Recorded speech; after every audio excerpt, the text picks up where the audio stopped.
Tidbits from TNT, Tuesday, September 24, 2024. Listen to the full version on the official dinarreport.com website and become our supporter on Patreon. Tishwash. Removing zeros from the Iraqi dinar is back in the spotlight. Strengthening the currency or just changing its form?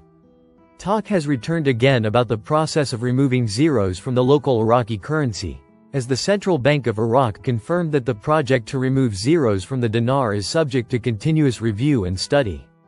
Countries remove zeros from their currency to revalue their national currency and simplify financial transactions. This is done by removing a specific number of zeros from the nominal value of the currency, making it appear less inflationary and more stable. The central banks of these countries usually issue a new currency, equal in value to 100,000 or 1 million of the old currency. With the old currency gradually being withdrawn from the markets, after a period in which the two currencies are allowed to be used side by side. The most famous countries that have implemented this process, more than once, successfully were Turkey and the former Yugoslavia. In his statements, Ali Mohsen al-Alak, governor of the Central Bank of Iraq, considered that the bank responded to global economic challenges such as rising energy and raw material prices by amending some monetary policies in line with the international situation and to enhance confidence in the Iraqi dinar and prevent a sharp decline in its value. Al-Alak pointed out that the Central Bank of Iraq increased its holdings of foreign exchange and gold reserves to strengthen the country's financial position and stability, in order to enhance its ability to confront potential economic crises. Commenting on this, economic researcher Ali Dadush said in an interview with Al-Mada, "The process of deleting zeros is linked to the Central Bank of Iraq, indicating that the issue is not new and was previously discussed about 14 years ago." Quote, Dadush pointed out that the process of deleting prices is psychological, as the commodity worth 1,000 dinars will be worth 1 dinar and remain at the same value. The economic researcher pointed out that removing zeros leads to flexible dealing with the local currency and strengthens it, and may lead to increased production and diversification of the economy, and thus enhance the value of the Iraqi dinar. For his part, economic affairs expert Mustafa Hantoush said in an interview with Al-Mada, "The issue of removing zeros from the Iraqi currency is only arithmetic and keeps the currency at the same value. That is, when you sell a house for 100 million, it will be sold for 100,000. Hantoush added that countries resort to deleting zeros when there is an expansion in the value of the printed currency, and problems occur in the book value and accounting entries, for the purpose of restoring accounting balances. The economic researcher went on to say, Iraq is currently suffering from problems with the exchange rate, indicating that the value of printing and replacing the currency costs Iraq time, effort and millions of dollars. Hantoush said, the situation now requires focusing on how to maintain the value of the Iraqi currency against foreign currencies.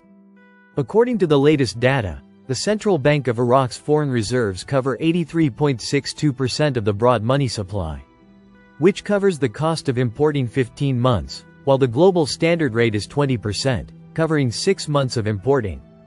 Foreign exchange reserves are a tool used by all central banks to maintain the stability of the local currency exchange rate against foreign currencies, as well as to reduce exposure to external crises by maintaining liquidity in foreign currency to absorb shocks in times of crisis. The Iraqi currency is under great pressure, which has caused its price to decline against the dollar during the past period, including the increase in the Iraqi budget deficit. 2 weeks ago, Mazhar Saleh, financial advisor to Iraqi Prime Minister Mohammed Shia al-Sudani, said that Iraq will face a budget crisis in 2025 due to the decline in oil prices, the country's main source of revenue. Saleh said in an interview with Reuters, "We do not expect major problems in 2024, but we need stricter financial discipline in 2025." Our headline. Tishwash. Iraq is close to completing its financial transfers electronically, and the U.S. Treasury reveals its economic growth rate. Prime Minister Mohammed Shia al-Sudani received yesterday evening, Monday, Baghdad time, U.S. Deputy Secretary of the Treasury Wali Adeyemo, and a number of officials in the Treasury Department. According to a statement by the Prime Minister's office, a copy of which was received by Euphrates News.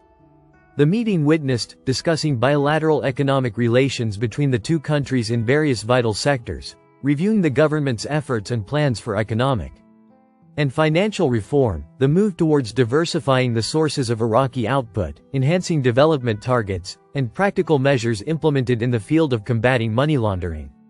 The Prime Minister stressed that the government has made great strides in the financial and banking reform file, and 95% of bank transfers have been completed through the electronic platform. And less than 5% remains to be completed by the end of this year, after which the transition to the correspondent banking system will take place. In accordance with the government's approach and its commitment to raising the capabilities of Iraqi banks, in line with international standards and meeting the needs of the thriving investment environment in Iraq. For his part, Adeyemo praised the progress witnessed by Iraq in the field of economic and banking reforms that were achieved in record time, and the state of economic growth that reached a total of about 6%, which enhances the government's efforts in development, expressing his readiness to cooperate and work within a bilateral partnership that serves the interests of economic development. Tishwish. Aramco begins issuing international dollar-denominated sukuk. Saudi Arabian oil company, Saudi Aramco, announced the launch of international dollar-denominated sukuk, starting from today, Tuesday, September 24, 2024, until October 2, 2024. The minimum subscription is $200,000 and integral multiples of $1,000 in excess of that amount, subject to market conditions. The nominal value of the offering is $200,000, and the return value and maturity period are determined according to market conditions. This comes after Saudi Aramco announced its intention to issue international sukuk under the SA Global Sukuk Limited's Trust Certificate Issuance Program. The company said in a statement on the Saudi Stock Exchange, Tadawul, today, Tuesday, that the sukuk will be denominated in US dollars and will be direct, priority, unsecured, with a limited right of recourse to the assets, which constitute an obligation on SA Global Sukuk Limited. The value of the offering will be determined based on market conditions. The net proceeds will be used for general corporate purposes of Saudi Aramco. The offering is subject to regulatory approval and will be offered in accordance with Rule 144A, Reg S of the U.S. Securities Act of 1933, as amended. The FCA and ICMA stability rules will also apply to the offering. An application will be made for the sukuk to be admitted to the official list of the FCA and the London Stock Exchange. The sukuk will also be admitted to trading on the London Stock Exchange.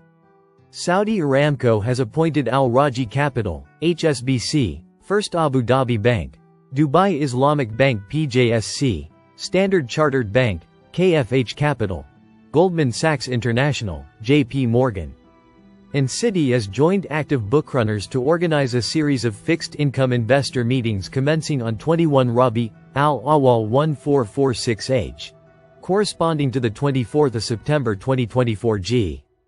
SMBC Nikko, Alinma Investment, Al Balad Capital, MUFG, Abu Dhabi Commercial Bank PJSC, POCI Asia Limited, Emirates NBD Capital Limited, Sharjah Islamic Bank, Mizuho and Natixis have been appointed as joint bookrunners for the inactive subscribers.